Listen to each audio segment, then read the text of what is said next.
Exam देने के बाद बच्चों के मन में डाउट ये आ रहा है कि भैया मेरा कट ऑफ क्लियर हो पाएगा नहीं क्लियर हो पाएगा। सब कुछ ए टू जेड डिस्कस करूंगा। पूरी वीडियो को बेटा ध्यान से सुनिएगा और अगर चैनल को अब तक सब्सक्राइब नहीं किया है कर लीजिएगा। मैं इसीलिए बोल रहा हूं कि बच्चे बाद में गलती करते हैं, भैया जोसा काउंसलिंग में ये चीज मिस हो गई, काउंसलिंग में चॉइस फिलिंग में गलती हो गई, सीसैब काउंसलिंग में अप्लाई नहीं कर पाया, स्टेट काउंसलिंग में अप्लाई नहीं कर पाया, मुझे यहां एडमिशन मिल सकता था नहीं मिला क्योंकि मैंने अप्लाई नहीं किया।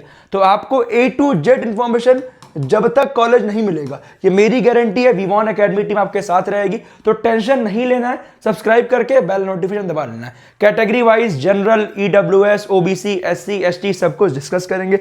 आपका अभी 21, 22, 23, 24 के एग्जामिनेशन हो गए 8 शिफ्ट्स का, तो ध्यान दीजिएगा जो पेपर का लेवल आ रहा है इस बार फिजिक्स मॉडरेट लेवल, केमिस्ट्री बच्चों को मॉडरेट से टफ, केमिस्ट्री हट के आ रही है। मॉडरेट मतलब क्या, टफ ही मान लो। क्यों? क्योंकि बच्चों का एक्सपेक्टेशन कुछ और था और केमिस्ट्री ने इस बार कुछ और ही कर दिया। मैथमेटिक्स बच्चे लेंदी टफ। तो इस बार का जो मार्क्स वर्सेस परसेंटाइल है, जनवरी में वैसे भी कम जाता है, इस बार और कम जाने के चांसेस हैं। आप जानते होंगे 99 परसेंटाइल। लास्ट टाइम की बात करूं जनवरी में कुछ शिफ्ट में 200 पे भी गया हुआ है और कुछ में आपका 160, 180 पे भी गया। इस बार जो आपका रेंज है वो 165, 175, 180 हो सकता है, 160 पे जाए, किसी में 155 पे जाए। इट डिपेंड्स ऑन उसमें कितने बच्चे बैठे और कैसा परफॉर्मेंस हुआ है। तो आपका कौन से डेट कौन से शिफ्ट को एग्जामिनेशन था, आप कट ऑफ क्लियर कर पा रहे हैं या नहीं कर पा रहे हैं, मुझे जरूर कमेंट करके बताइएगा। क्योंकि लास्ट ईयर की बात करूं 2025 से जो कट ऑफ गया था उसके आसपास जाने के चांसेस है। क्योंकि जो जनवरी अटेम्प्ट में यूनिक कैंडिडेट्स हैं जो एग्जाम दे रहे हैं वो 13 लाख प्लस हैं अप्रोक्स, और जनवरी प्लस अप्रैल को मिला लेंगे तो 15 से 16 लाख के बीच होगा। ठीक है, तो ध्यान दीजिएगा। लास्ट टाइम की बात करूं तो जनरल का 93.1 परसेंटाइल गया था कट ऑफ। कितने मार्क्स तक गया है वो भी डिस्कस करूंगा। जनवरी में अगर आप इतने नंबर लाओगे तो आपका एडवांस के लिए एलिजिबल हो जाओगे।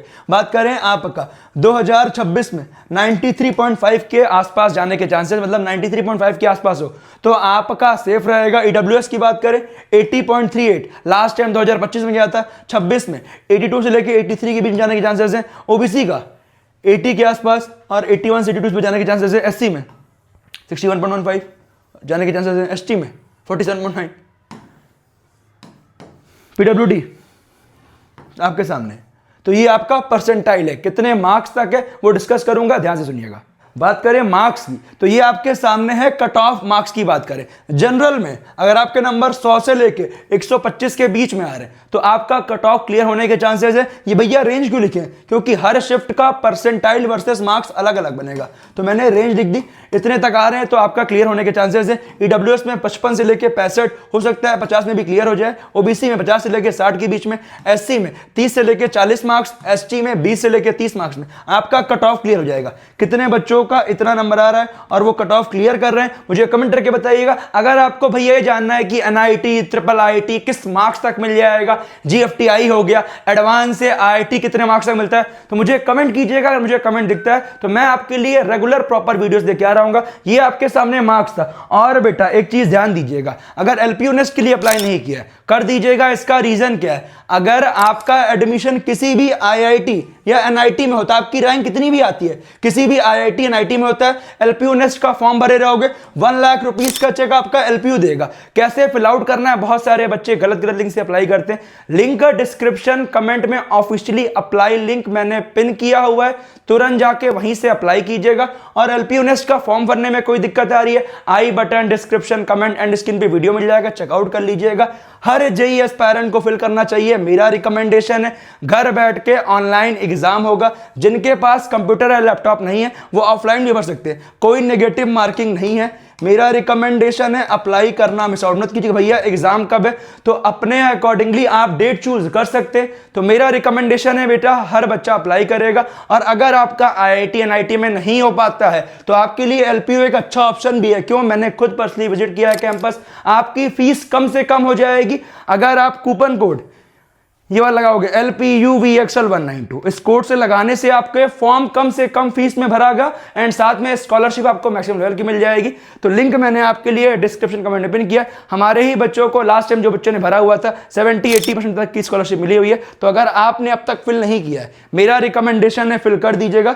लिंक आपका मैंने पिन कर दिया है, क्योंकि मिस करोगे फिर दिक्कत बाद में आपको होगी। सबसे इंपॉर्टेंट क्या, हाँ एक चीज और ध्यान दीजिएगा, और LPU नेस्ट में आप 500 रैंक के अंदर लेके आते हैं तो आपको 1 लाख रुपीस का चेक मिल जाएगा, ध्यान दीजिएगा। और ये लाना कोई बहुत बड़ी बात नहीं है, आप आराम से लेके आ सकते हैं, ठीक है। और जेई मेन या जेई एडवांस में आपकी कितनी भी रैंक हो, LPU नेस्ट के 500 रैंक के अंदर होगा तो 1 लाख रुपीस का चेक मिल जाएगा। और अगर आप एडमिशन लेते हैं तो आपको आराम से आपकी जितनी भी रैंक है एडमिशन मिल जाएगा। बट ये ध्यान दीजिएगा, आपका स्कॉलरशिप के लिए ध्यान दीजिएगा, कोड लगाना मिस आउट मत कीजिएगा। आइए सबसे इंपॉर्टेंट क्या जो मैंने डिस्कस किया, general, EWS, OBC, SC, ST, ठीक है। अगर मानते हैं आपका कट ऑफ क्लियर नहीं हो पा रहा है तो आप भैया क्या करें, तो मेरा यही मानना है अभी से आप अप्रैल की तैयारी बेटा स्टार्ट कर दो, क्योंकि अप्रैल में भी पेपर ऐसा ही आने वाला है जैसा फिजिक्स आ रहा है, जैसा केमिस्ट्री आ रहा है, जैसा मैथ आ रहा है। तो अभी आपको समय वेस्ट नहीं करना है, अपने ऊपर मोटिवेटेड रहना है। अभी रिस्पॉन्स शीट आएगी, आंसर की आएगी, रिजल्ट आएगा, रिस्पॉन्स शीट डाउनलोड कर लीजिएगा, कैसे उसे मैच करना है, कहां आपने गलतियां की है, ये सब कुछ इस चैनल पर गाइडेंस मिल रहा होगा। उसके लिए सब्सक्राइब कीजिएगा और A to Z इन्फॉर्मेशन मिल रही होगी। मिलता हूं आपसे अगले वीडियो में, बाय, बेस्ट, जय हिंद।